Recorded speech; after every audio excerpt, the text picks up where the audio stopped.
Welcome to the channel, friends. So today's video is going to be a Corvette update video. We're moving along the heads cam build. The cam already is in the vehicle if you don't know.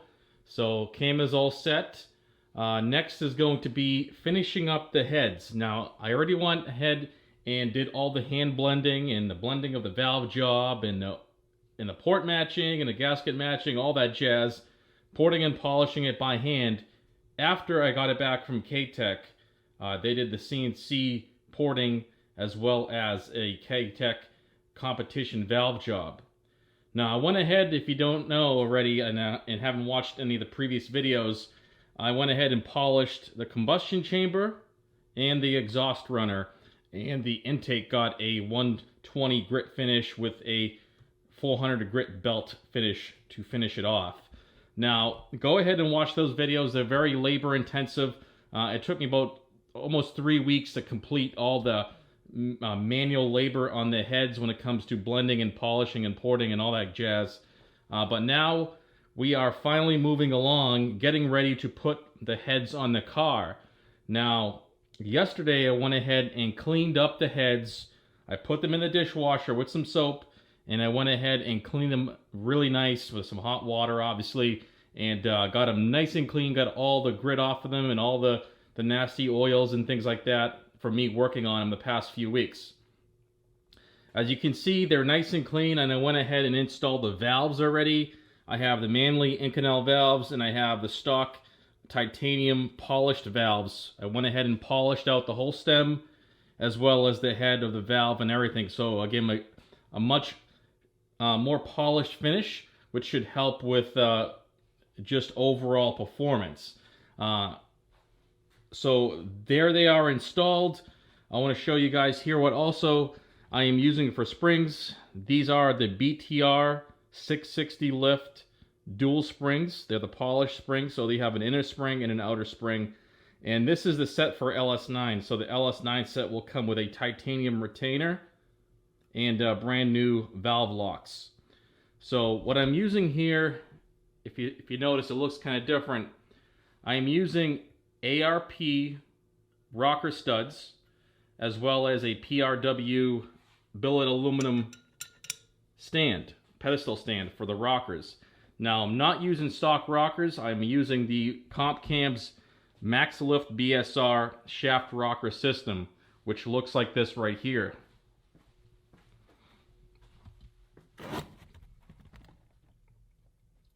So it's a one-piece shaft that has an oiling option. You can pressurize oil through one side. I will not be doing that at the moment. But it is a factory rocker style rocker arm. But they're all tied into one shaft. So if you're not familiar with that, check out my other video. I have a quick review on that as well. So as you can see, everything is ready to go.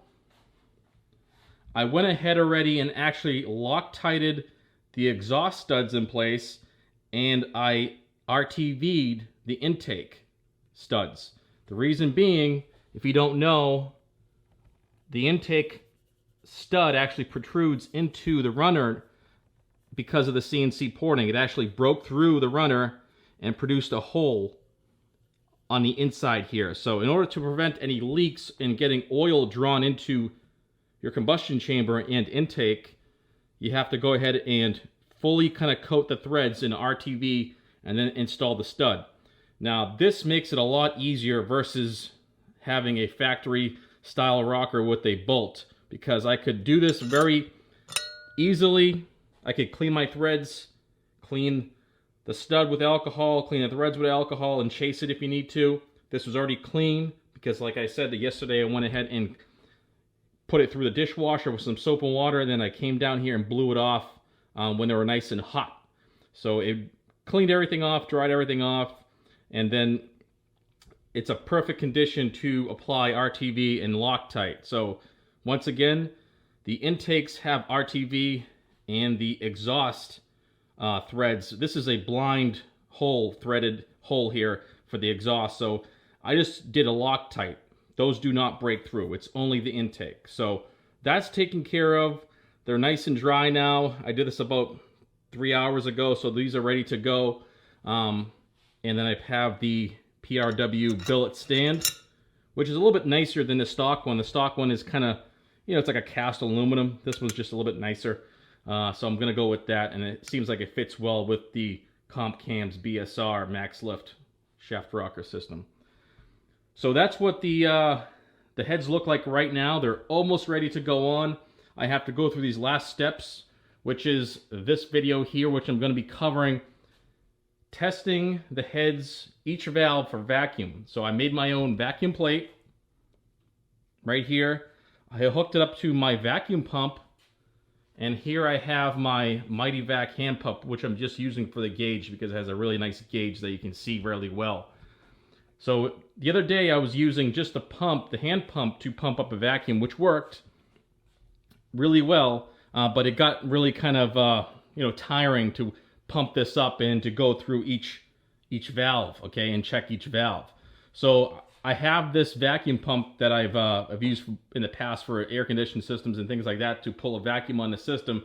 So I went ahead and kind of wired this whole thing up and got this thing kind of set up to use on the cylinder heads, which worked out great. I just have a T here going to the gauge. I'm just using this right here as a gauge. I'm not using it as a pump. So it's getting pumped from the actual vacuum pump into the T, which is going to the vacuum plate, which is obviously going to be applied to the face of the cylinder head here. And that's going to create a vacuum, and it's going to tell me here what it's holding for vacuum. Now I've gone ahead and done both cylinder heads, and I know exactly what I have here for condition, how it performed. So the intakes are really good. They draw exactly 30 inches of vacuum, and the exhaust is 29 inches. I can get them to 30 as well, but the exhaust, they slowly leak down faster than the intakes. The intakes will hold that vacuum a little bit stronger. So with that being said, what is the acceptable level of vacuum on a brand new set of valves and cylinder head? Now, if you look on here, it is 22 inches of mercury. Anything from 22 and above indicates a good sealing valve. Now, with the pump on, you're going to get one reading. It's going to hold if you have a good seal. So wherever it holds, 22 or above, in my case, these hold 30, 29, 30. So it's going to stay pegged at 29 and 30. Now, if you had a bad sealing valve, when you turn on the pump and it stays on, you would have a hard time keeping this needle up in the upper range. It would just kind of either not move at all or just move up a little bit into the, say, 10 to 15 range. So 22 is the low limit for acceptable sealing. So you want it above 22 inches of mercury. So now another way of testing this is pumping it up with the vacuum pump and then shutting the pump off and letting it all leak down. So and then kind of measure how fast or how slow it leaks down. Now the intakes hold stronger than the exhaust. Now the reason why I think that is because the intake valve is bigger and it has more flex in the head, which allows it to conform to the valve seat better. The exhaust, on the other hand, is the opposite. It's very, very stiff and rigid, and it's much smaller diameter valve itself. So what happens is that it does not have that forgivingness that the intake valve does, since it's a larger valve. So that's the reason why I think the leak down is slower on the intake valves. But I can show you this firsthand, what it looks like. Like I said, I've already done this on the cylinder heads, and I'm good to go. I don't have to lap these because I don't want to have to lap them if I don't have to, because I've already polished the seats on these, and I don't want to go from a polished finish to a rough, kind of gritty finish that the lapping compound leaves behind, and they all turn gray. I want to leave it a nice polished finish because that's going to prevent buildup of carbon and all sorts of other good things. So I'm happy with the way it seals. Like I said, the exhaust does leak down a little bit faster, but I'm okay with that. It will break in over time and produce a better, slower leak down. So, like I said, it's impossible to have a perfectly sealing valve. There's three factors that are fighting against it. and the best you can do is kind of have a controlled leak down. The combustion event only happens for a split second.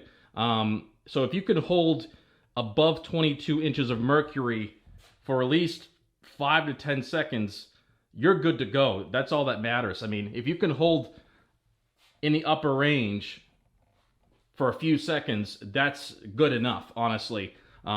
So let me go ahead now and get this thing set up, and I'll show you what it looks like when you apply the vacuum plate to the cylinder head and do the leak down test both ways, keeping it on obviously and then turning off the pump. So let me go ahead and set the camera up, and I'll show you guys what the process looks like. Alright guys, so here is my vacuum plate that I made. It is a very simple contraption. Made it of a piece of aluminum. I drilled and tapped the back side of it and then threaded it for this brass barb.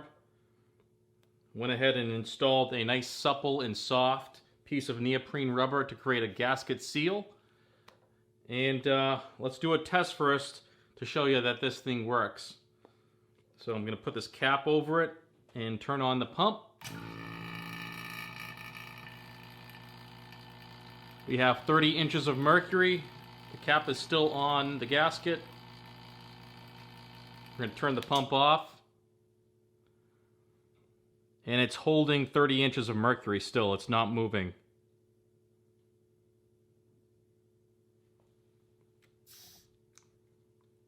Let's try a plug.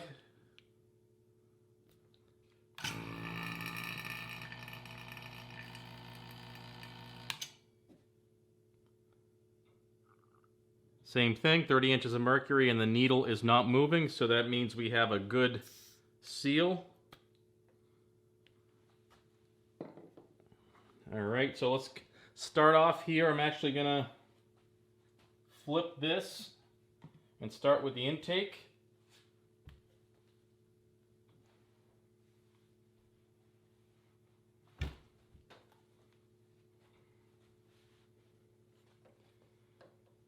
So on the intake, you want to get this nice and centered on the port with the orifice to pump out the vacuum.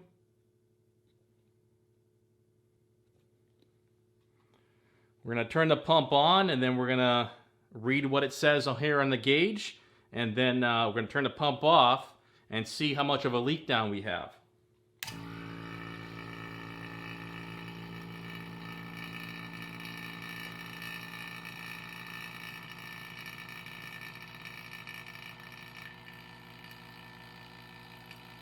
So there is 30 inches of mercury. Let's go ahead and turn off the pump, and then I will call out 22 when it crosses over that hash mark.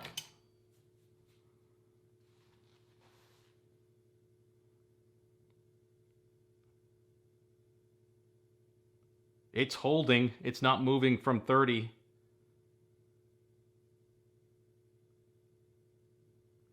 Okay, now it's starting to move just a little bit.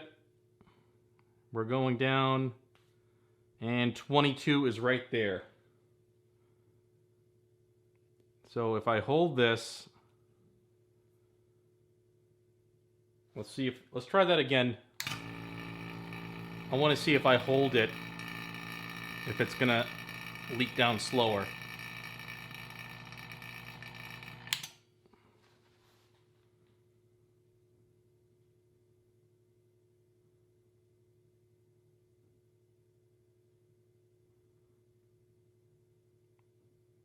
It is not moving.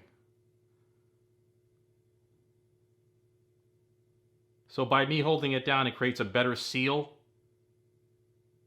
If I let go of it, it seems like it eventually will lose its seal, and then it will leak down faster. So I think I'm gonna conduct this test with me holding it. It just creates a better seal. So it's moving down very slowly.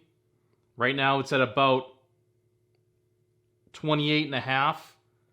So that's holding plenty of vacuum. I mean, this is barely moving 5% here. Now we're at 28.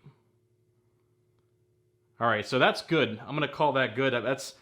as long as it can hold anything above 22 inches of mercury for like 5 to 10 seconds, you're good to go. I mean, this is going to hold it for a long time, as you can see here. It's still at 27 right now. So let's go ahead to the next one and see what kind of results we get. Should be the same. They're pretty consistent. So I did notice there was a leak in my tea, so I went ahead and fixed that before I just started the clip. I'm getting actually better results now and less of a leak down. So I went ahead and kind of isolated every line in my system and figured out that the tea was having an issue. So I wrapped some electrical tape around it and inserted the tube over it. So now I think I'm good to go, and I'm getting more of a honest kind of result here, minus all the kind of the setup flaws that I had. So that's why I did the test with the cap, just to make sure that I was getting and holding vacuum, and that way we have reliable results here. So we're still at, what is that? We're just crossing over 25 inches of mercury right now. So this is really good. The intake side is performing really well. No lapping, just, you know, a valve job, and then I went ahead and blended and polished the valve seat, as well as the valves themselves are polished. So let's go ahead and release this. Let's do one more and see what the results are.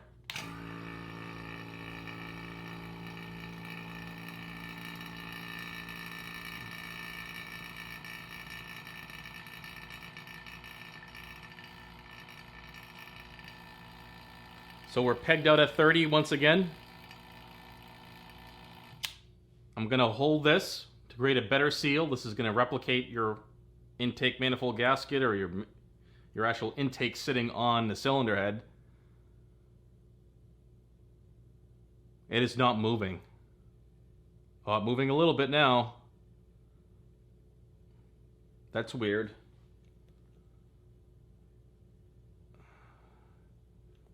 Let's try that again.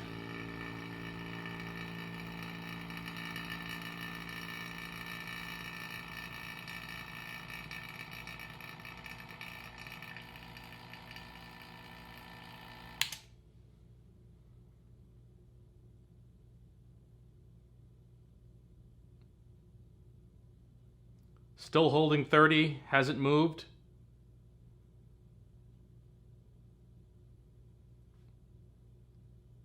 Still holding 30. So I'm going to call that good. It hasn't moved with the pump off. So that is as best as you can get. So let's go ahead to the next one. Once I release it, let's see what happens. It's going down extremely slowly. Now it's at like 29.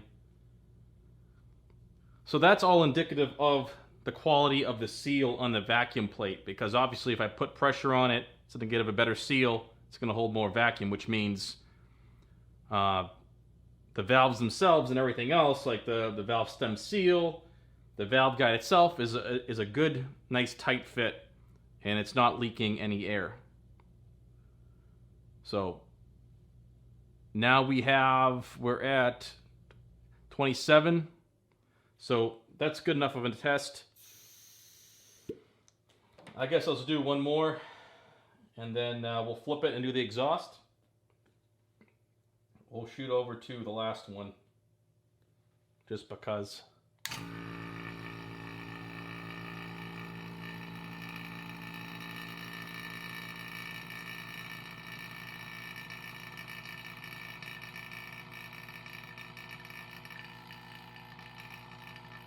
All right, so we're at 30, pegged out. Shut the pump off, and it's holding. It's holding.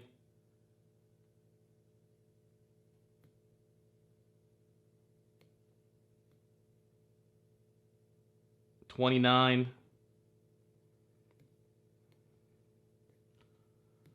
It just loses seal all at once. That's weird. Let's try that one more time.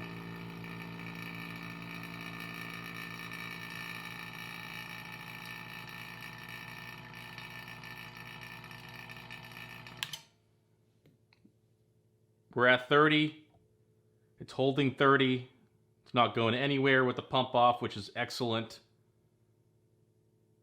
Really slow leak down. We got 29 right now. So that's really good. Now we lost the foam seal on this, and now it's going down.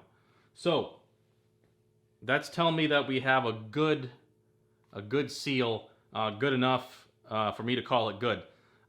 Anything above 22, like I said, is perfectly fine. If you can hold that for 5 to 10 seconds from 30 to 22, you're good. So let's go ahead now and flip this around.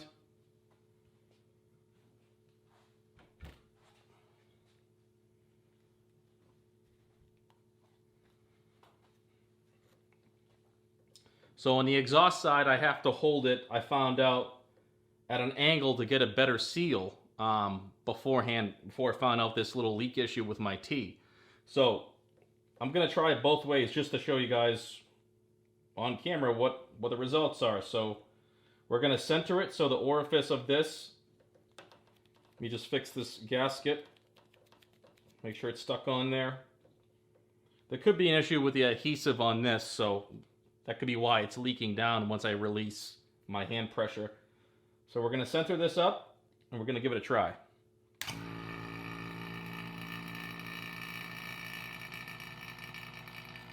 "30 inches of mercury, and now pump off. And it's holding 30 inches of mercury still. Okay, now we're declining. 29, sorry. 28. 27, 26. All right, so that's good. That's a really good result here. It's holding 26, about 10 seconds or so after. So I'm going to call that good. It's at 25 now. All right, so let's go to the next. So beforehand, I had to skew this a little bit to get a better seal, but now that I fixed my issue here, my setup, seems like it's working better. So let's do that same one with the plate skewed now.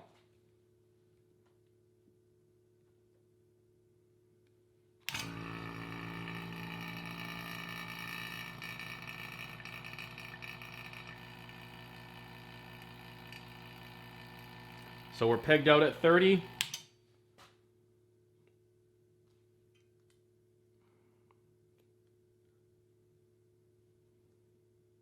$29.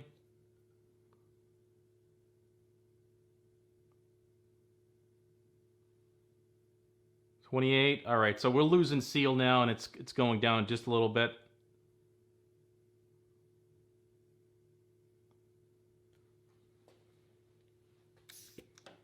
So that might have to do with something like this here, kind of bubbling out with the vacuum, if you can see that.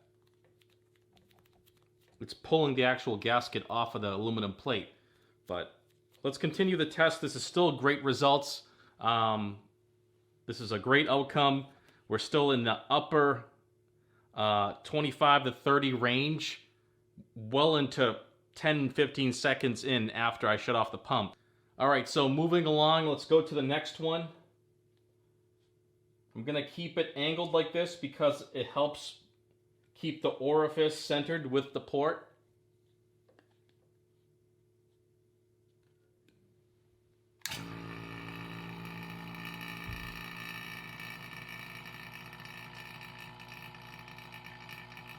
So 30 inches of mercury, pumped off.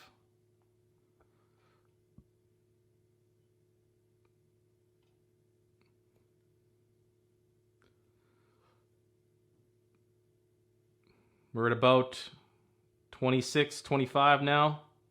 And that's 22 right there. Let's try that again.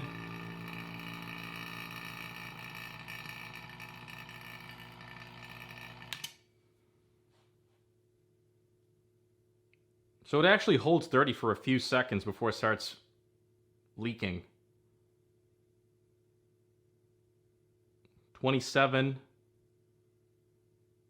26 coming up, 25. All right, so that's good. I'm not even going to continue counting. That's well into the high vacuum range. It's got a great seal. Let's do one more just for shits and giggles.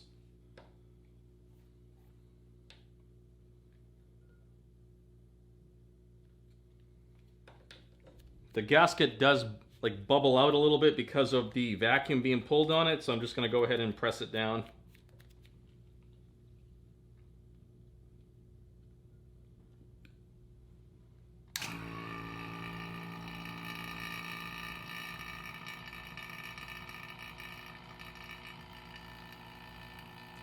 "30 inches of vacuum," and pump off. It's holding 30. Now it's 29, 28, 27, 26, and 25. So that is also good. Perfect vacuum. You're not going to have a perfectly sealed valve. There are 3 variables, like I said, that are continuously leaking air from the actual runner. So still a great condition. Here we have 22 right now. So 22 is your bare minimum. You want to be above 22, like I said. I think that's going to be it. I think I showed you guys kind of my setup and what I used to get these kind of results. I guess just make sure you have good connections and double check your connections, because if I didn't isolate the lines, I would have never found out the leak on the T. So even better results than my original clip I just did. All right, so what did we learn? We learned that heads do not need to be lapped if the valve job and the valves are correct, the angles on them are correct, and you have a nice polished finish like I have here. You can create a great seal. So that means I'm not going to lap the valves because I don't need to.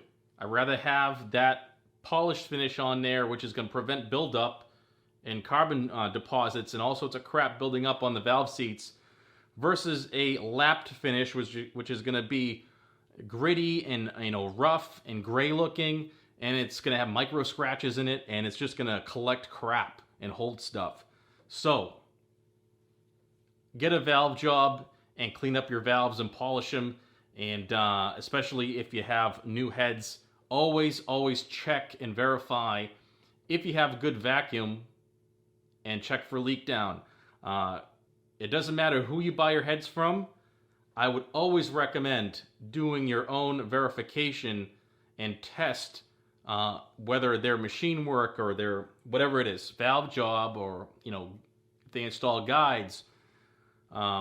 Always double check it. It doesn't matter, even if it's 100% off the shelf, ready, kind of ready to bolt on set of heads. Do not trust that, because there's a lot of people out there, including big companies and well-known companies, that do not test and check their products for quality. So this is something I wanted to do. It's not because I don't trust Katech not doing the proper job on the valve job. They did an excellent job. But I want to make sure I get the most power from my cylinder heads, and to verify that I have a good seal on my valves and they're doing what they should be doing. That way I can get great power, great torque, and have a lot of fun. So with that being said, I think this is going to be it for this video. I have a lot more vet content coming, so stay tuned for more progress on the build. As I finish the car, each kind of stage, I will kind of make videos about that and kind of follow you guys up with the progress.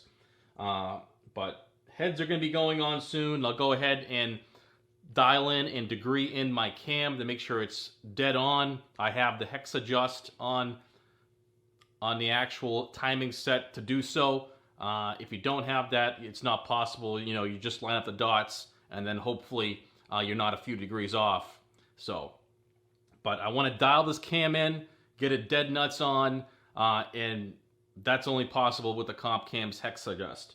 So once that's done, I'll go ahead and install the rocker arm set, which is my comp cam's BSR shaft rocker system. I will have to figure out what push rod length I'm gonna have to go with. I don't know yet, because that's all has to be when everything's on the car, and then I go ahead and do the process for checking push rod length, and then I'll order up some Manton 3-piece rods, oversized rods, probably a 120 wall, 3/8 diameter possibly. I don't know, we'll see. But one step at a time. I want to do the car right. I want to have the best possible build. I don't want to kind of rush things and just put whatever I can find and piece it together. I want to put the best of the best together, and I want this car to have a minimum of 900 wheel horsepower. So that's going to be it for today's video, guys. I really hope you guys enjoyed the video, and if you did, go ahead and hit the like button, and if you haven't done so already, please subscribe to the channel. It's really important. So I want to thank you guys for watching, and I'll see you in the next video.